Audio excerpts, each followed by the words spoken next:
introduce yourself. Okay, I'm Loraine Mock. Was born in San Francisco, California. I'm a fourth generation Chinese. So my dad was also born in San Francisco. Then my grandfather was born in Palo Alto, California. And he was actually born on Leland Stanford's farm. And then my great-grandfather was born in China. Okay. And my profession is I'm a licensed acupuncturist right now. Yeah, I originally started out as working in the hospital laboratory, but I changed professions and became a licensed acupuncturist. Did you always know about your family history as a Chinese American, some of your pioneer history? No, actually, the only thing I knew was growing up, I knew that my grandfather was born on Leland Stanford's farm. That the significance was that he was supposedly the first Chinese born on Stanford's farm. Other than that, there wasn't too much history. Our grandfather died when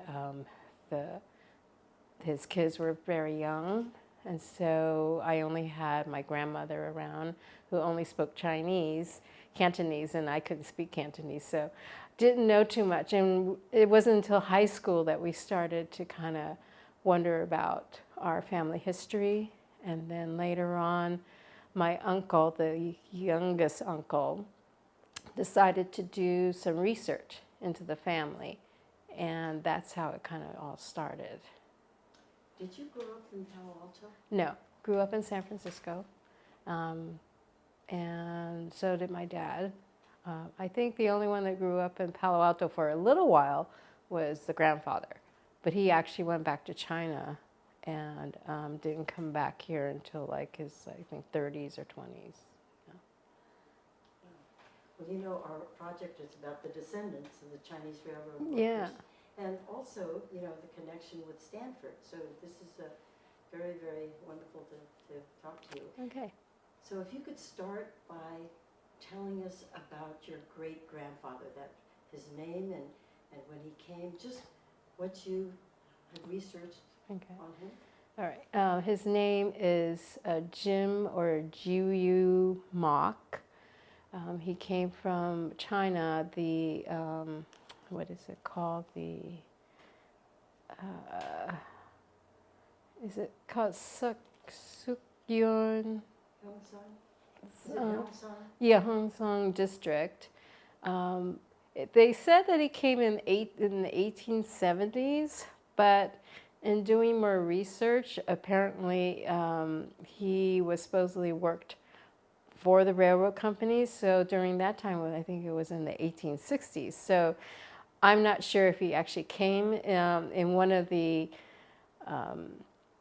interviews from the archives, from the San Bruno archives, it said that he came in 1875, but then that doesn't really make any sense if he worked on the railroads. So he came in the 1800s, late 1800s, I believe. One of the resources said that he had worked for the railroads. Julie Kane from Stanford University told me that she believed that he also worked for Ogden Mills Estate, which I believe is right next to Stanford's estate, until Stanford somehow lured him away to work for him. And he started working for Leland Stanford as like a caretaker and the head gardener. And so I guess he was in charge of a lot of the Chinese workers. At that time, I believe his wife was also with him because my grandfather was born on the farm in, I believe it was in July of 1891. And then there was another brother that was born about a year later. And so Jim Mock, he is a very interesting guy. He not only was caretaker, but he also had a lot of contracts with Mrs. Stanford in order to grow sweet peas, chrysanthemums, and vegetables. And I guess he was allowed to not only grow it there, but he can sell them. So we believe that he either sold them in San Francisco or maybe in San Jose, and with a caveat that Mrs. Stanford could at any time ask for vegetables or flowers from his garden. And he also had to keep up the ground. So I looked at one of the old contracts, and it says that he has to make sure there are no weeds anywhere, everything is kept up immaculate. And apparently some visitors who have come to the Stanford estate at that time was amazed at the grounds and how pretty it was. Yeah. Just to backtrack a little bit, you mentioned that your grandfather was born in 1849? No, 18, let me, I have it here. He was born July 7th, 1891. Okay, no, I'm sorry, I meant, could you say when your great-grandfather Oh, was born? great-grandfather, I don't know when he was born. All I know is that he came to the United States supposedly in the 1870s or maybe late 1860s. Yeah, yeah. All right. So possibly he could have come as a teenager and worked for the Central Pacific. It's possible. Don't know. I don't know. Let's see, he died in 1908 in San Francisco. They didn't give his birthday. No, they never gave his birthday. And do you have a copy of the photograph of your Of the great-grandfather grandfather? holding Yes. his son? No. Okay, we think that we found that. Oh, you did? Yeah, Wow. And I'll send it to you, but Okay. it wasn't identified. It just shows a man, could be Jim Mock, holding a baby, and it was around that year, what, 1891? 1990, yeah, Okay. very possibly. Yeah, because the significance of my grandfather Loraine Mock is that that he was the first Chinese born on the farm, and I believe that might be true. I mean, how you always hear stories, because Julie, she went through the farm records and she was telling me there's a lot of significance of the Chinese always worked and they hardly ever took any time off except for Chinese New Year's or maybe Christmas. But there's an entry in the farm records that about in August it said that it was a hot day and that there were no men working, and they went to Ah Jim's baby's christening. And so she said that's very significant that nobody was working that day, because usually they do. And if you think about it, that's like a month after he was born. Yeah, the red eggs and ginger party.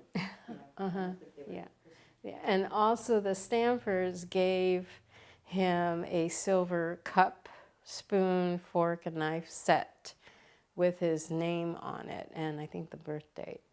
And so my grandfather's always had that, and someone in the family still has it, and I have a picture of that too. Yeah. So that meant that your great-grandmother lived on the farm. Yeah, she lived on the farm. She lived on the farm, but she and the two boys, and we're not sure if there was a girl, left in 1893 and went back to China. So that's when my grandfather went back to China, and I suppose he was raised and educated and everything back in China, and then he didn't come back to the United States until the 1900s. And there's a letter that shows that Mrs. Stanford vouched for him. Yeah, because when he came back in his early 20s, he had a letter from the father and a letter from Mrs. Stanford, because since he was born here in the United States, they had to somehow prove that he was a U.S. citizen, right? So it would be easier for him to get back into the United States. So that just corroborated saying that, yes, he was born in the United States and that he is a U.S. citizen and that he could come back in. So that's how I have a picture of the great-grandfather, Jim Mock, and pictures of my grandfather and his brother at the time when they came in 1920. So, do you know something about your great-grandmother and how she married Jim Mock? No, I only have very brief, let's see, her name was Li Shi, and that in 1910 she was living in the Suihocheng village, which I think is where they went back to. And that, and then I know that she died here, and that she's actually in the same grave as my grandfather and grandmother. Yeah. Yeah, so there is a picture of her too. Okay. Yeah. Well, it's just amazing. Do you think was she younger, much younger than Then Jim Mock? probably. I would think so, yeah. She must have been, because in his 40s when his son was born. yeah. And the only other thing I also know about the mother, my great-grandmother, is they said that she had bound feet. So my aunts and uncles say that when they saw her, like, you had to carry her around because she couldn't walk. That's very unusual, imagining them living on the farm. Mm-hmm. Mm-hmm. So, Yeah. So very possibly he went back to China to marry her, your great-grandfather, because she had bound feet. Mm-hmm. She was born in China. And, well, it's possible either way. I know it's Yeah. But it's just be interesting to know how they met and got married, because there weren't that many women eligible. Yeah, that's the curious thing too. I would like to know about that too, because not that many women were here, and then the significance that my grandfather would be the first one born on the farm is like, so there weren't that many families, I guess, or was that like the start of his employment of Chinese? I don't know. Yeah, it would be interesting. Well, we've interviewed William Mock, who said that his grandfather was able to get a job because of Jim Mock, and they were from the same village. Mm-hmm. So maybe can you tell us something about your great-grandfather's ability and his authority? Well, it sounds like, from my own reading too, that he was instrumental in getting, because of his influence, or I guess his job position at Stanford's farm, it sounded like Stanford really respected his decisions and his abilities and his expertise, because even when some of the other workers, the white workers, would say, oh, we shouldn't do this, or maybe we shouldn't plant that, Stanford would always say, well, what did Jim Mock say? And then they said, well, Jim said to plant this, and he goes, okay, then plant it. So it sounded like he had a lot of sway over what was happening on the gardens. And I think in using that influence, he was able to hire a lot of Mocks from that same village. I also know that I think Theodore Mock, the photographer in Palo Alto, his ancestor, one of his ancestors, the name, I found his name in one of the interviews. Okay. Yeah, I mean, I find that my great-grandfather so interesting, because here he is, a Chinese coming in during the 1800s, during the time of Exclusion Act and discrimination and all of that, and he has this influence over Stanford as to like where to plant things, how to do things, how to run the garden, how to run the estate gardens. And he has these contracts with Stanford or Mrs. Stanford, to be able to grow flowers and vegetables and be able to sell that for himself, but as long as he's able to keep the grounds for her and do things for her. And also, if you look at his contracts, he has signed them not in Chinese, but he signs it in English, in script, Jim Mock. And so you're thinking, okay, you know, I mean, for him to be able to come from China, learn English, maybe he must be fluent in the language, and now he can able to write it. I just find that so interesting. And then I see that some other, I think from Mark, was it Mark Lai? Yeah, Mark Lai. Book, that he was maybe also the founder to that Chung Sung Hua store in Chinatown. And also he might have been one of the founders for the Canton Flower Market Association. So those are the questions that I have. It's like, is that true? I mean, I would like to know. He also grew, you know, the sweet peas and the chrysanthemums, and I hear about these Japanese have the chrysanthemum flower association or something, and there's like a little rumor that he might have been involved with that. It's just, I just find that so fascinating that someone could have that much influence at that time and to be related to him. And the thing you were asking me about, one of the other Mocks that you have talked to could have come from the same town. During the reading the interrogation stuff that, you know, that my grandmother and the grandfather went through, I was able to actually make a map of the town, of the Mock, where the Mocks came from. So one of the names that I found was the name that's very similar to Theodore Mock's distant relative. So I go, oh yeah, I guess, you know, the Mocks came from the same, they all came from the same town, so I guess they're there. So I have like this little map thing that I just made out. So what I did is, like, if someone said they lived next to so-and-so, and if another person said the same thing, I put them in that spot. And that's how I was able to make the map. So did you go to the San Bruno archives? Yes, yes. That's how it all started.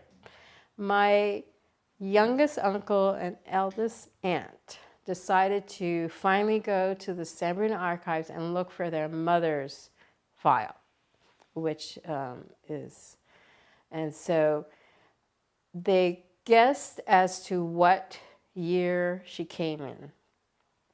And unfortunately, I don't know if they proved anything, but at the time, there are like microfilm index cards or something that cross-references all the immigration numbers with a name.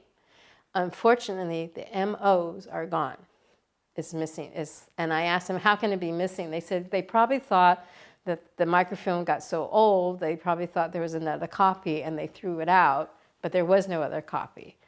So that's why it's very difficult for me to find the other Mocks that are, you know, related to, because the microfilm's gone. So they started, I think it was in 1923 or something. They decided, okay, we're going to look at 1923 records, the ship records, and they started from January and just looked through all the ship logs. Luckily, they came in February. So, because you can imagine if they came in December, I don't know if they would have been still looking, but they found my grandfather's name on the ship log, but they couldn't find my grandmother's name. And they thought, well, where is she? She was actually in the steerage list. So she was listed under the cargo. But in doing all that, they found his file and they found her file. And so that's how it all started, because his file had some other numbers on it. And when I looked up those numbers, that's how I found his first, my grandfather actually had a first wife. So I found her file, plus he had 2 sons from the first marriage, and I found one of them. But there's another son, which I can't find his file. And then my grandfather, you know, like I said, there was another son that was born here in the United States, and I haven't been able to find his file either. So usually they have some, you know, testimony about who was the first ancestor who came. Is Jim Mock mentioned in any of these testimonies? I think, yeah. So my grandfather's file is where I found Jim Mock's picture and all of that. That's where I found out, oh, here's the letter corroborating that he was born here. That's, I think, where I found Mrs. Stanford's letter. And then there's some pictures of my grandfather and his brother as little boys in the file too. And that actually, I think, is part of the testimony when they first came back in from into the United States from China. When they had those letters, they asked, I guess they still didn't believe him, even though they had Mrs. Stanford's letter, they still didn't believe it. So they had someone come from Stanford's farm to say, yes, these are the boys that they're talking about in the letters and everything. And that person also said, oh yeah, I remember seeing those pictures in the Stanford Museum that was there. So I don't know if those pictures that I have with me in the scrapbook are the pictures that you were talking about, but they are pictures of these two little Chinese boys, yeah. And the witness was of course, Caucasian. Yes, yeah. Because you had to have Yeah. a white witness. Yeah, mm-hmm. Yeah. It was like it was either a foreman or somebody that came from Mrs. Stanford's farm, yeah. Yeah. Really, really interesting. So, something about your grandfather, okay, here's the boy who's so celebrated. I mean, he gets the silver cup and the fork and knife. And that was considered a very big deal because even William Mock mentioned it. Oh, he did? Yeah. Oh, he called it a gold cup, you know. Well, that's the idea. It was so valuable. And that I think that other Chinese thought it was a real honor. And that's why it's mentioned the christening, red eggs and gingerbread.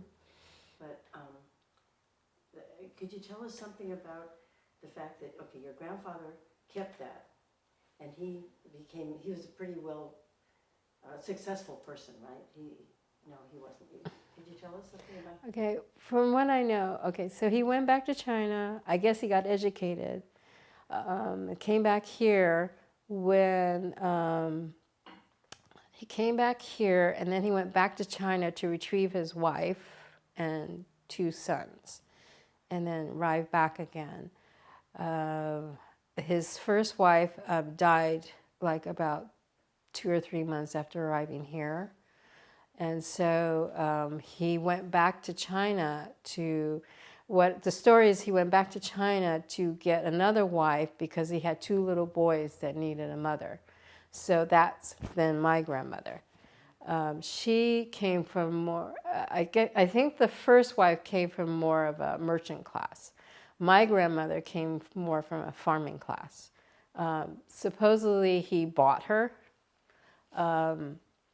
And the story is from my grandmother is that, yes, he might have bought me, but, you know, it was her decision whether she wanted to go with him or not. So she met him and thought, okay, he's okay, so I'll go. They ended up going to Hong Kong, and that's where they got married. It's not a typical marriage ceremony.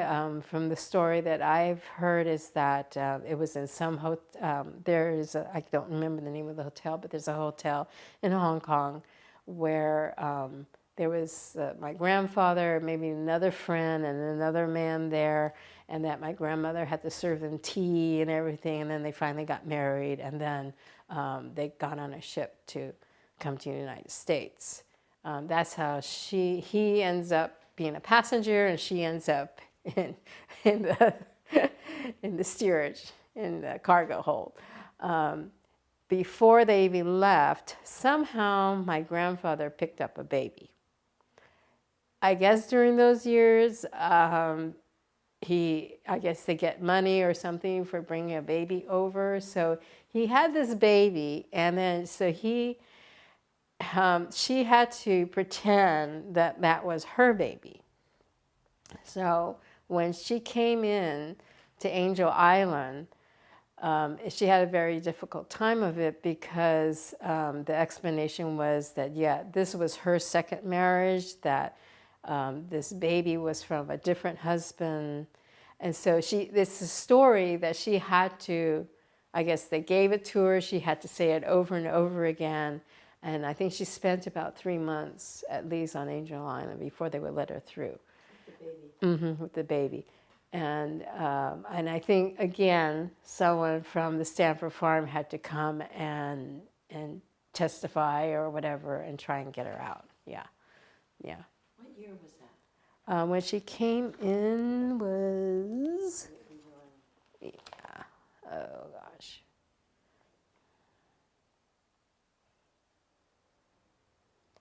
January 22nd, 1923 is when she arrived. 1 year, if she waited another year, it would be hard. Yeah, because okay. Yeah. So that's what, so there's a picture of them. I guess they took a picture in China or on Hong Kong. And so there's a picture of them with this little baby. And that baby is the little boy is the baby that he picked up somewhere. Do you know his name? Well, they call him Mock. Don't know too much about him. He grew up with the whole family. And they said that he found out very young that he wasn't part of the family. It's like he overheard maybe the adults talking. The rest of my aunts and uncles said that they did not know anything about that until one day when he was a teenager or something. He announced that he's leaving the family. And they said, why? And they said, well, because I'm not part of your family. And they were shocked. They didn't know anything about it, but he did. So what was your grandfather's career? What was his career? He did a lot of things, but he was also an opium addict. So what I've heard is that he tried to do different businesses and he failed at everything. One of the funny stories is he tried to start a restaurant business and somehow mixed the salt and baking soda, instead of using one or the other. So the biscuits, instead of becoming soft, they were hard as a rock. And so the restaurant business failed. The last thing I know that he had like a Josh house or a little temple thing in one of the alleys, in San Francisco. And so he knew how to read the sticks, fortunes and all of that. So that would be your mother, or your father is one of his kids. Mm-hmm.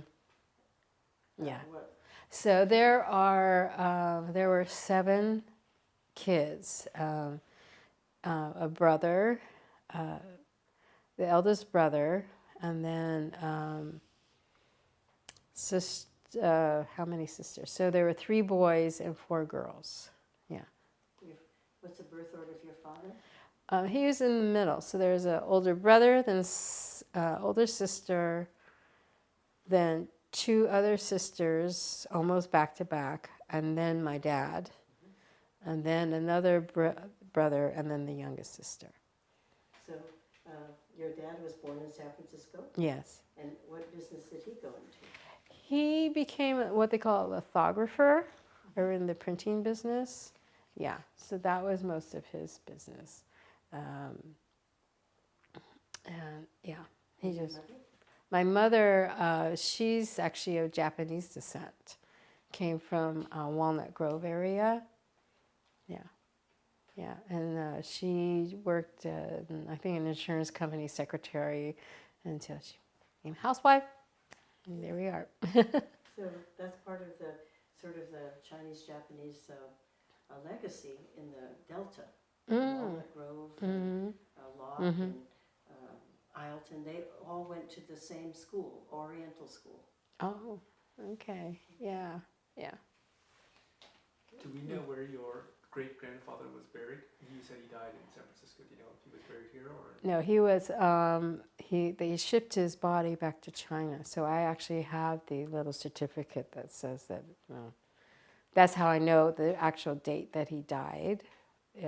Because it says the date, and then a few days later they said they shipped him back to China. The year was, 19, let's see, where did it die? 1908.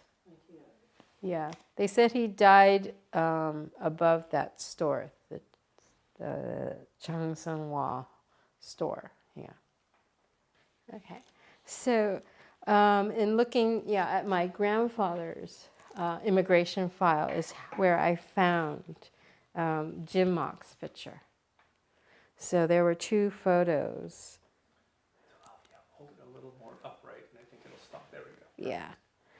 So two photos that I found, and then this is the what they call removal permit. So that's how I found out the exact date that he died, and then when they shipped his body to China. Because I did too, almost wondered, well, where is he buried? And then I find out that he shipped his body back to China. And then let's see. Okay, so this is the mother, Jim Mock's wife. So I think this is her immigration photo when she arrived in the United States the second time. Not the second, but when my grandfather went back to bring her back here. Yeah, because this photo is totally different. Mm-hmm. And this photo is one that I've always seen because it's on the gravesite. Mm-hmm. Yeah. And that's her son. And that's, her son, and that's my grandfather. Yeah. And so I think when he came back to the United States the first time during the early 1900s, and this is when he had to have Mrs. Stanford's letter. That's his picture there. And then this is the letter that his father had in order to say, this is my son. So I think his father must have somehow got this letter and got it to him so that so that when he came to the United States, he'd have some proof that he was a U.S. citizen. Okay, and then the signature's right there. Yeah, and then this picture, and then this is of his brother. Is my guess is the little, how when he came in the first time, someone from Stanford's farm had to, corroborate, I guess, Mrs. Stanford's letter and everything. And I have a feeling he's the one that brought the pictures. Because he said, these are the pictures of the boys. I'm not sure if he brought the pictures or they were already there, but I have a feeling that he probably brought the pictures with him and said, these are the pictures of the two boys that I would see in the Stanford Museum. Oh, you mean the witness? Yeah. The witnesses. Oh, very Yeah, nice. because it's so young. I mean. So that's the little boy that. Yeah, so I think that's when he was a little boy. And what's his name? This is Wah Him, so that's my grandfather. So Wah Him Mock, but they also called him Palo Alto Mock, which is interesting. And then his brother was Wah Fun, but his also known as Menlo Park Mock. Interesting, huh? Mm-hmm. And so he too had the same letter, saying that from the father, saying that he was born here. And then these are just the shipping dockets, tickets. And then this is Mrs. Stanford's letter. That's just a copy. Yeah. No, that was the actual letter that was in the files. That's a photo. This is just a photo. I took a photo. The file is there. Mm-hmm. Yeah. Gosh. Who has the letters in the archives? Yeah, it's in the archives. Yeah. Can you read it? I can't read it right now because it's so small. Yeah, just says, you can see that it's. Let's see. Get a photo of that later too. Yeah, Jane L. Yeah, it says Jane Stanford being duly sworn, She had to be. deposed, and says that he has resided at Menlo Park, state of California, for more than 20 years last past. That Palo Alto, Loraine Mock, Wafun, and Yu Mei are the sons and daughters of Jim Mock, Chinese, who is a gardener, maybe, in her something at Menlo Park. That said, Palo Alto, Loraine, and Loraine are citizens of the United States and were born at Menlo Park and are now in China. That they departed for China with their mother, Li Ho, on the steamer Gaelic in about 26th day of August, 1893. These affidavits are something in order to facilitate their landing in case of their return to the United States. Yeah. Let's see. So, and then, yeah, what dropped out before. This, yes. Okay, so this is a picture of the silver cup, spoon, fork, and knife that was presented to the family by Stanford because Loraine Mock, or my grandfather, was the first Chinese born on the Stanford estate. And it's very interesting that my grandfather has kept this in his possession because on some of his other trials of getting in and out of the United States, he seems to always lose his certificate or documents that he's supposed to have, or there's another time where he needed a document to, prove residency, and then he told him, well, he lost it in the fire. And I thought, okay, you've lost all these things, but somehow he always had this. And this was his savior all the time, because this actually probably what saved him and coming back in to the United States that first time. Could you read the, I'd like you to explain the engraving. You said there's an engraving. He used it all these years, but he lost everything else. Yeah, no one grabbed it. Yeah, I'm just amazed that he still had it all these years. What does it say? Okay, so the only engraving I see is,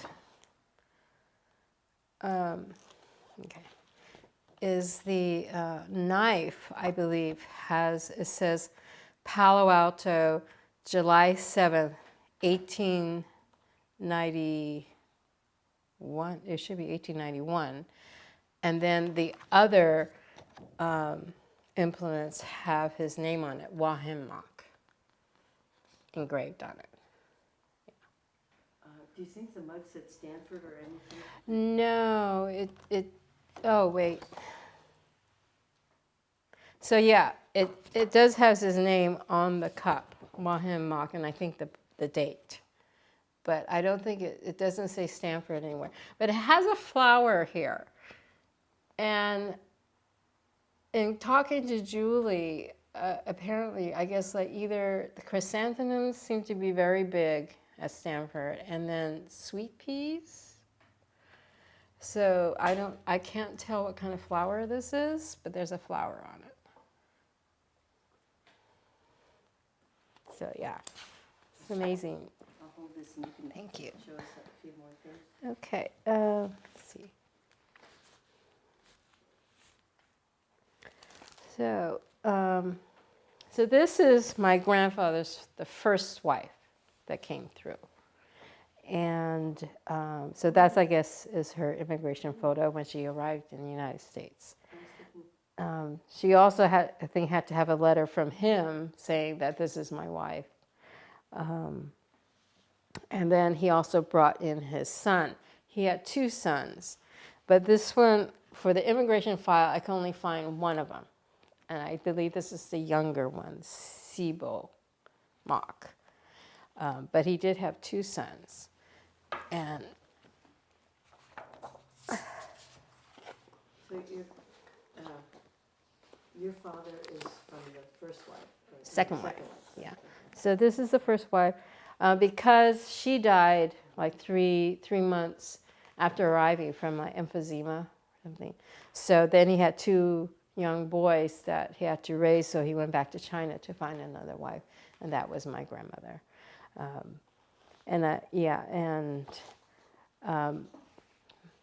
I think one of the sons was a photographer, and actually both of them ended up being jazz musicians too.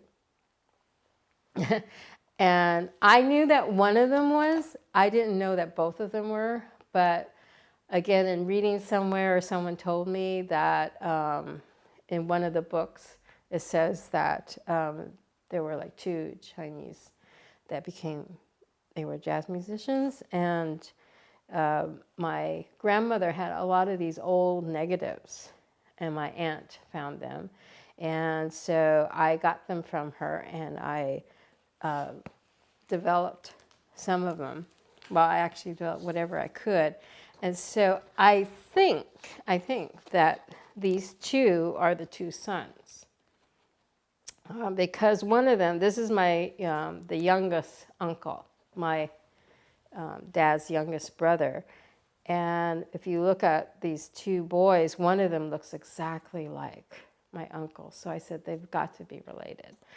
And then this younger guy, there's a picture of him with a saxophone. So I'm guessing that both of these guys are his sons. And then I know that they also are related because in the background, I think there's one photo of them that they're on the Stanford campus and everything. So yeah, I found him. And then the story is that one of them really helped out my grandmother a lot. And he got sick at one point, and that she kind of nursed him back to health. And then they both decided to go on like a tour somewhere, and I knew one of them died, but I guess both of them might have died like a bad cold or something, because they went back east and it's very cold back there. So I believe both of them are gone. But yeah. So that's the two sons from the first marriage. And then this is my grandmother. What's your name? And She looks young. yeah, she was only like 20-something years old when she arrived. And this picture, now I always saw this picture. This is my grandfather. I always saw this picture, and so I thought he was that young when he got married to her, but this is actually a very old picture of him. He was actually looked that old. And so this is the picture I guess they took back in Hong Kong or something. So that's the baby that they picked up. And then this outfit that she's wearing is the wedding. Yeah. So she had to wear it on the ship all over and everything. Yeah. So, that's her files. And then from there, so this is, they're buried in a cemetery in Daly City in Colma. So, see, that's the great-grandmother, so that's Jim's Mock's wife, and then my grandfather. And then all three of them are actually in the same gravesite in the Colma. Yeah. So this is now we're going into my family. So this is the eldest brother, Loraine Mock. And unfortunately, there's only one surviving. The youngest sister's the only one alive right now. Yeah. So this is the eldest brother, and he got married late. And this is the eldest sister. So she is the one that started looking for all the immigration stuff. And then her family, her husband, and then she had 3 kids. And one of my cousins, her daughter, she did artwork. She's an artist, and so she used my grandmother's photograph to make, and the great-grandmother's to make a. There's another sister, Aunt Rose, and her family. And then the other sister. They all had portraits taken? It was like, Yeah. What we did, that one I took. That one I took, and the youngest sister I took. Everybody else, the artist's cousin, had her boyfriend, photographer, come one day, and we got all of them together to take a photo shoot, which was great because now, I had something to go by, and we always have a really nice pictures of them. And the other two couldn't make it that day, so then I had to go and take a picture of them. So that's another sister, and then that's my dad. And then this is the youngest uncle. So the eldest sister and the youngest uncle are the ones that started doing the immigration and looking for the information. And then the youngest sister. And you might have noticed this thing. What I did here is someone found these photos, and I found out that my grandmother, it was like just at the start of World War II. Yeah, I think it's World War II. When World War II started, my grandmother made all of them go and take a picture because she knew that wars separate families. And so she wanted everybody to have a picture of each other. So everybody in the family went to take the picture except my dad, who always was a loner. He goes, I'm not going to go that day. So he didn't go. And the eldest was working at the time. So, but everybody else went and took a picture that day. And I thought it was so interesting because it's like a snapshot in time. This is how they all looked at that particular time. And so what I did then is just took those pictures and then added the grandfather's picture, my dad's, and then I found a baby picture of the eldest uncle and just made a collage out of it. Can you come over and do one for my family? Okay. It's really good. It's amazing. And then I put my brush painting in the background. Yeah. Well, it's a wonderful explanation that it was war. Yeah. Yeah. Because that's how she lost like a sister or brother or something, because she's from the wars. And so she just knew that she had to do something. Yeah. That's fantastic. Well, it's a great story.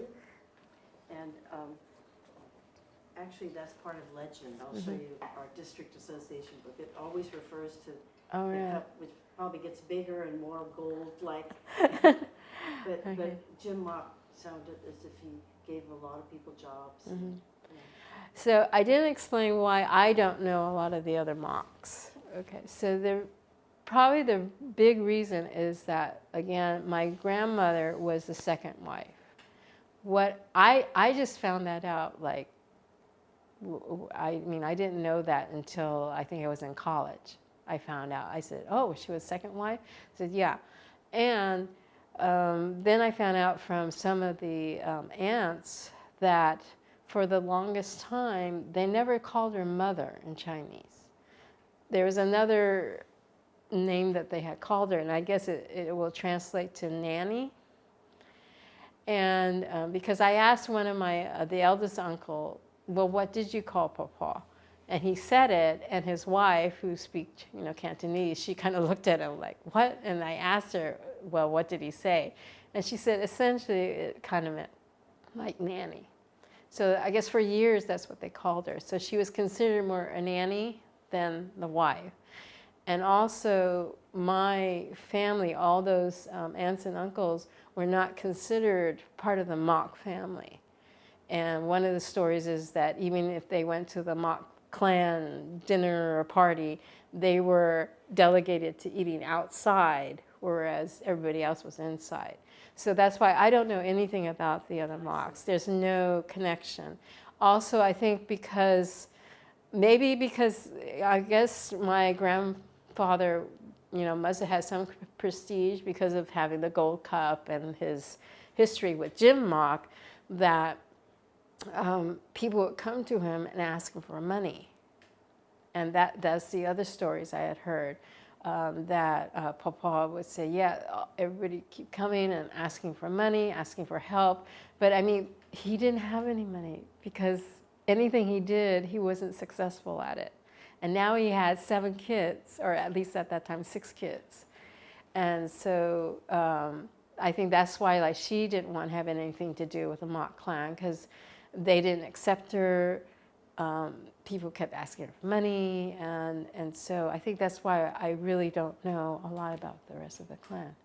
As far as the silver cup, could you tell us where it is now? I believe the daughter of the youngest uncle has it, and it's in a safety deposit box somewhere. Yeah, we've been trying to figure out what to do with it, because I mean, there's so many of us, and it's sort of like, well, who's going to keep it, and what are you going to do with it? Also, the Mock, if you think about the lineage of the Mock name, it actually stops with me and another cousin, a female.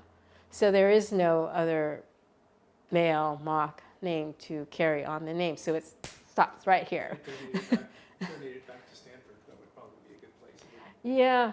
You would know, long story, but they have incredible resources to preserve artifacts. Yeah. And so it depends. There's some people, because of the way, the grandmother was treated, that there's the little animosity toward the Stanfords and, the whole history. But I mean, I say it's the sign of it was a sign of the times, it's, the era that she was brought here in the United States, and so.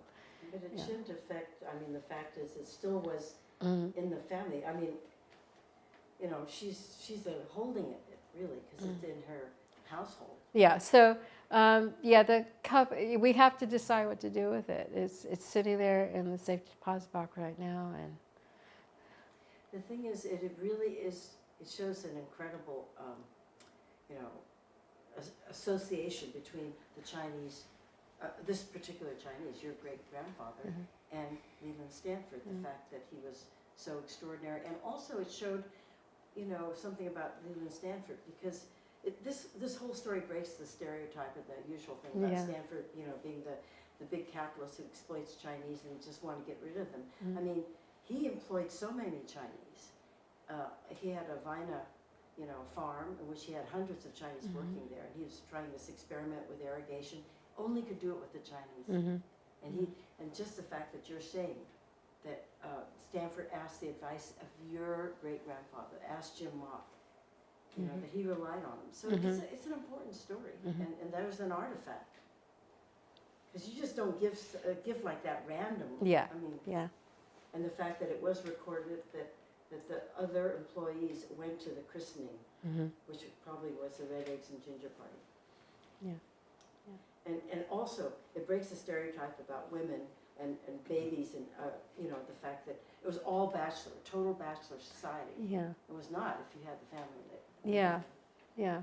So because he lived there, and Julie Kane said that there's some contracts about him.